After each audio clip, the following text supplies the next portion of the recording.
Narendra Modi has landed in Johannesburg for the BRICS Summit 2023. Live pictures coming in from Johannesburg, South Africa. Let's listen in.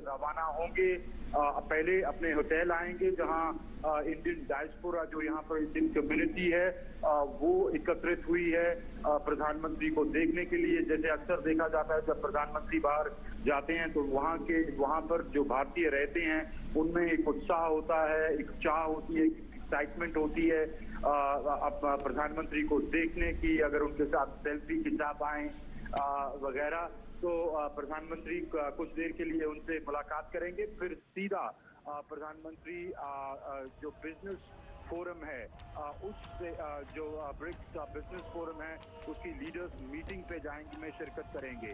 उस meeting के बाद आज प्रधानमंत्री BRICS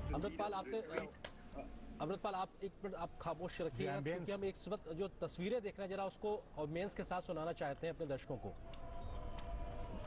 The Prime Minister of India has landed in Johannesburg to a very colorful cultural welcome there by local artists. There's a dance welcome. There's also a guard of honor for the Prime Minister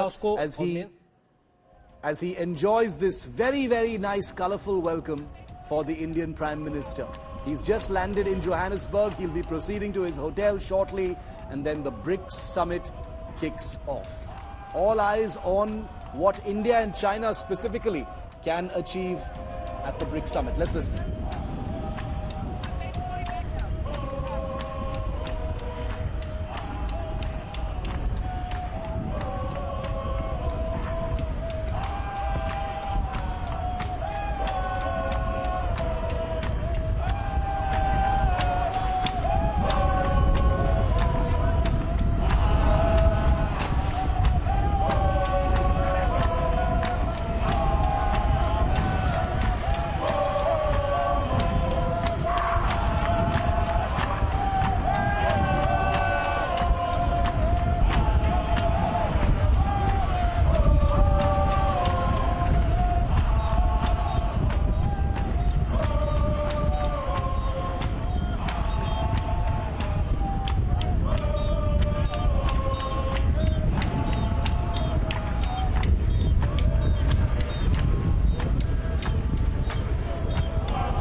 तो ये सीधी तस्वीरें आप देख रहे हैं इस वक्त Johannesburg से प्रधानमंत्री नरेंद्र मोदी अपने विशेष विमान से south Africa.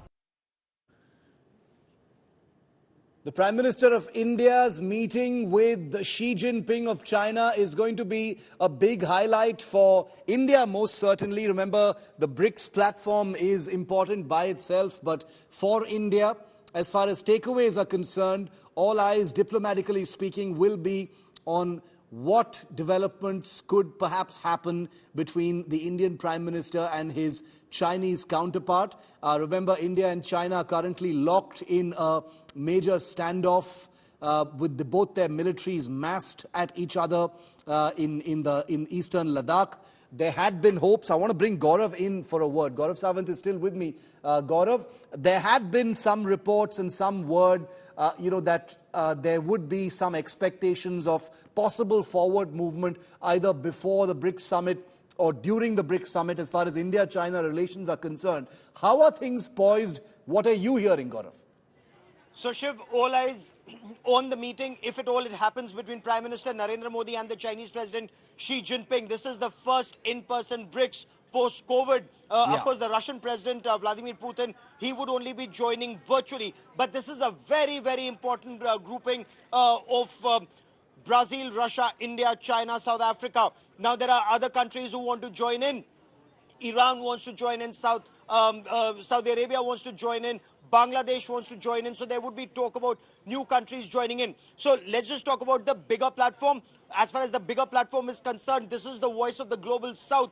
Developing countries play a very important role, and this is where both China and Russia are in a way pushing in a very big way that you need to have somebody who will counter Western hegemony, as they put it. So this could be a very important economic grouping. The Prime Minister also has a meeting. So there's BRICS, there's BRICS Plus, there is BRICS Business Forum. So and a number of bilateral meetings that Prime Minister Narendra Modi is scheduled to have if there is one with the Chinese president, there is hope that there would be forward movement on the remaining two friction points, Depsang and Demchok. Shiv, do remember Wang Yi, China's foreign minister, and India's national security advisor Ajit Doval, they met at the BRICS NSA's conference, and there was some expectation that there is some possibility of forward movement and disengagement before G20 summit in India.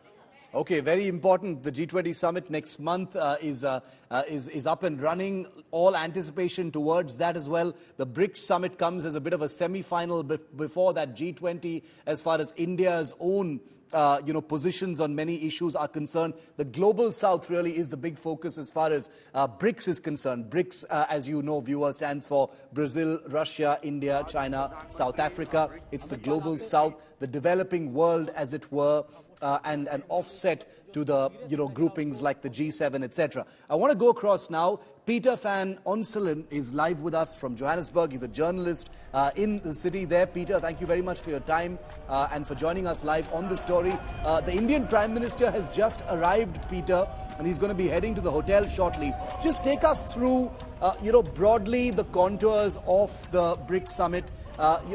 If you could just take us through what all is going to happen between now and when it begins. Yeah, very good afternoon to you, South African time here. That is correct. The Prime Minister has touched down maybe about 20 minutes ago at Waterkloof Air Force Base. It's about a 40-minute drive from the Air Force Base to the center of Sandton here, which is a hive of activity, very high police presence. I'm going to just update you on what has happened this morning in terms of you mentioning that BRICS business forum, which has been underway this morning. A couple of Indian representatives, top business leaders. We heard from Nishant Arya. He's the MD of JBM Auto. They were just talking about clean energy and what South Africa and India can learn from each other in terms of electric cars and global warming. All of those kind of hot topics have been the center of attention today. But everyone's waiting for the Prime Minister to arrive. He will be greeted by a large diaspora contingency here who are ready to welcome him. He will be addressing them today. And more importantly, at about 4 o'clock this afternoon, which is in about 2 hours from now, we'll be hearing from all the leaders. All of them have arrived. Narendra Modi is the last leader to arrive, although obviously Russian President Vladimir Putin is not here. We know that. That has been a bone of contention in itself. Yes. But between 4 and 5 this afternoon, all the BRICS leaders will be literally down the road here, about 100 meters from where I am, and they will give their opening remarks to the summit. Peter, you were talking about the Indian diaspora, and we know that there are a lot of Indians who live in Johannesburg and the rest of South Africa as well. And as we've seen from previous visits by the Indian Prime Minister, interacting with the diaspora is a very important element in his agenda. He usually spends a lot of time with Indians and expats living there. Are there a lot of Indians who've gathered outside the hotel waiting for him right now? I mean, as you know, you might know, South Africa, it's more in KwaZulu-Natal is the biggest diaspora gathering, I think, outside of India itself. There are huge expat contingency here in South Africa, not so much in Johannesburg compared to Durban in KwaZulu-Natal, but they've certainly lined up here. There really is a sense of excitement. I can maybe just take you down the road here. There are posters on the streets of Sandton here, and there are a lot of them. Right here, as you can see, I'll show you right here, welcoming Narendra Modi. There is a real sense of excitement of him being here. And there are probably around, I'd say 100 to 150 diaspora representatives here to welcome him. And there's a real sense of excitement. They don't often get to see him. And it really is a fantastic occasion for them. Okay, so in about 40 minutes, he's going to be there, when his cavalcade arrives. And I suppose we'll get those live images of the Prime Minister interacting with the diaspora. One final question, Peter. For us here in India, we're getting set for the G20 summit that kicks off, early next month here in India. India is hosting the G20 summit. The BRICS is being seen as a very important precursor to that. A representation of the global South, in many ways an offset to, other groupings like the G7. India specifically is, we don't know if there's going to be a bilateral between the Indian Prime Minister and the Chinese Premier at this point of time. Are you hearing anything about that? That's the big question. I mean, we would love to know. There's no official word on whether there will be a bilateral between the two countries. That is the big question. A lot of people are talking about it here, considering the tensions on the border between the two countries. We know they haven't met in person together since 2019. It will be a matter of the two government officials maybe getting together on the sidelines. We know this evening there is a gathering of the leaders in a fairly informal setting, and it might be one of those instances that gets set up at the last minute. But I've looked at the program of events, and there's obviously nothing official that the two leaders are going to meet. What must be said is that Xi Jinping is on a state visit. He was at the Union buildings the whole morning this morning, with President Cyril Ramaphosa welcoming them there. They signed into an agreement, 11 specific agreements. The focus is on China. A lot of people seem to want the time of the Chinese president. We have a lot of question marks over who will be the additional members of BRICS after this summit. I don't have an official word on whether there will be a bilateral between Narendra Modi and Xi Jinping over the next few days. Okay, I'm not surprised at all to hear that nothing is official as far as that is concerned. Okay, we've got some live pictures. Peter, stay with me. Let's just get some live sound also in of the Prime Minister meeting with Indians right outside. I think this is outside the airport.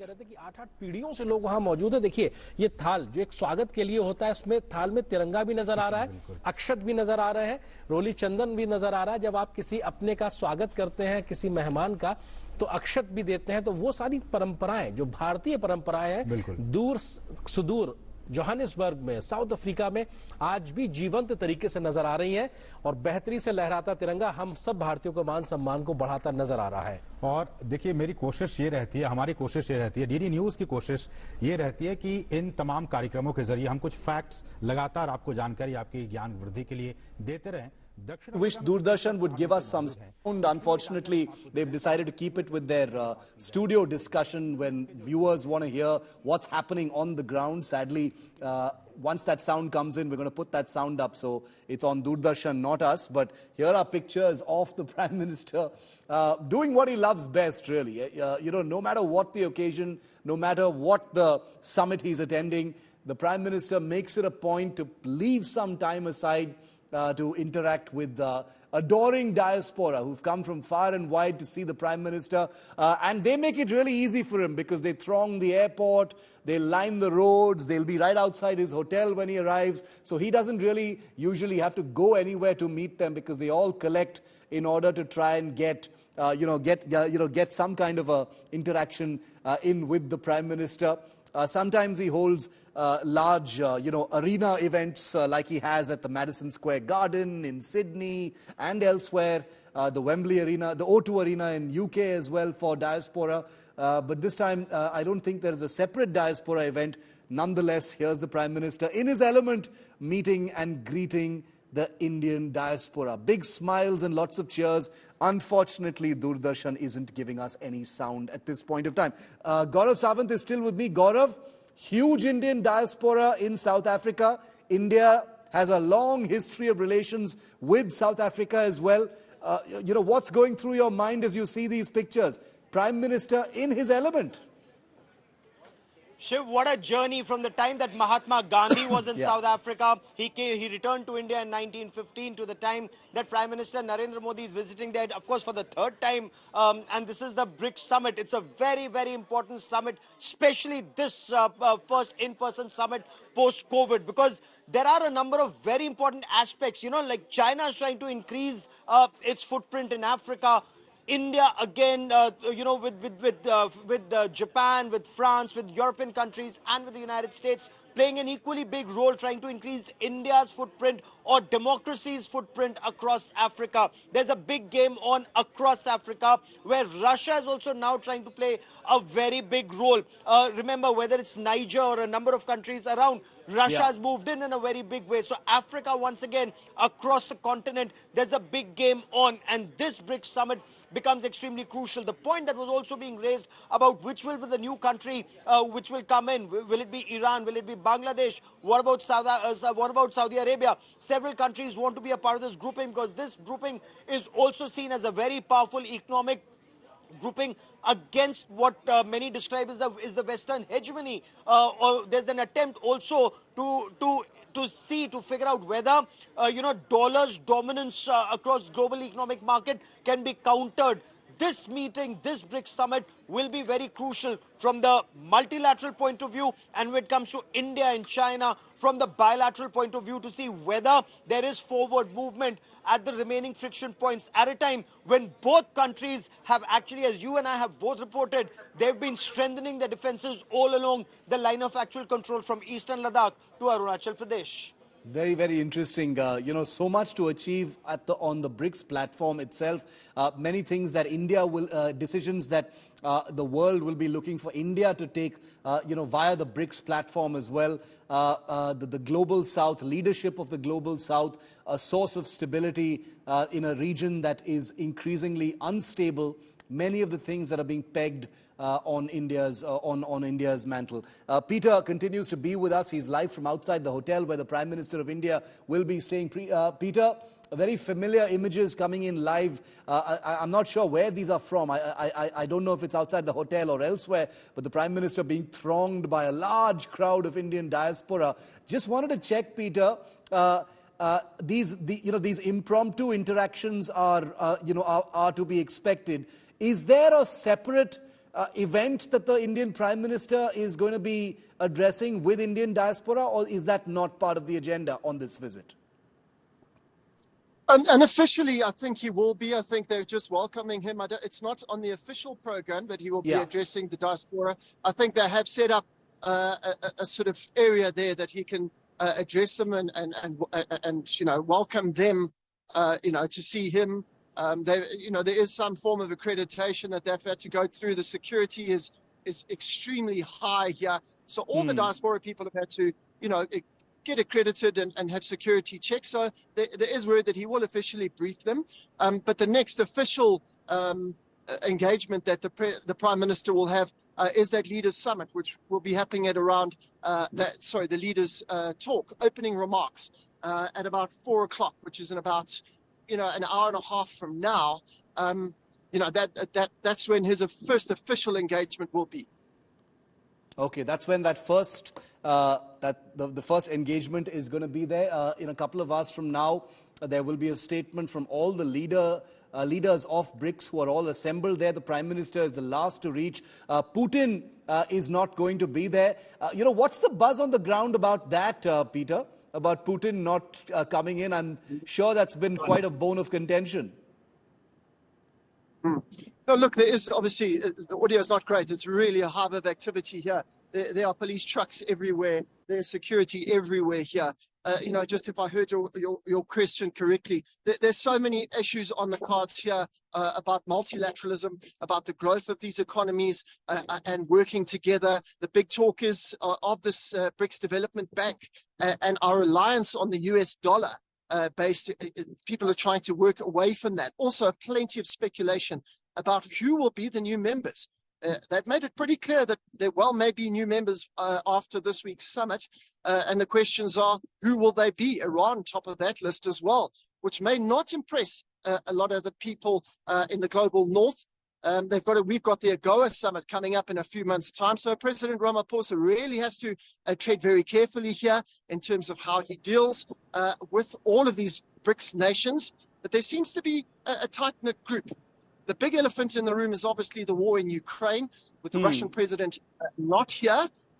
He will join that summit, that leaders' opening remarks virtually at 4 o'clock this afternoon. Sergei Lavrov, the foreign minister for Russia, he has touched down here today. So he will be representing Russia. in that regard. That is the big elephant in the room right now, and how Russia will be using this BRICS summit to gain support globally from all these other countries as well. So that's will be interesting to see how they navigate that topic. This is diplomacy in motion. There are hopefully going to be many more takeaways from BRICS. It's all going to kick off very, very shortly. What Peter has outlined for us here is that there is the weight of expectations on platforms and summits like the BRICS summit. There are many more summits that are going to happen. The big elephant in the room, Russia, Ukraine, the war. It's been over a year since that invasion began, and we all know where things have gone since then. Vladimir Putin, the Russian president, not going to be there, going to be absolutely deafeningly conspicuous by his absence. His foreign minister, Sergei Lavrov, who you've heard here on India Today through the conflict, has touched down in South Africa for the BRICS summit as Putin's representative. So we'll get you the latest from the BRICS summit. We have our man on the ground, Peter, who's going to be reporting all of those big developments for us. The Prime Minister of India has just touched down, and we'll get you those statements as and when they're happening.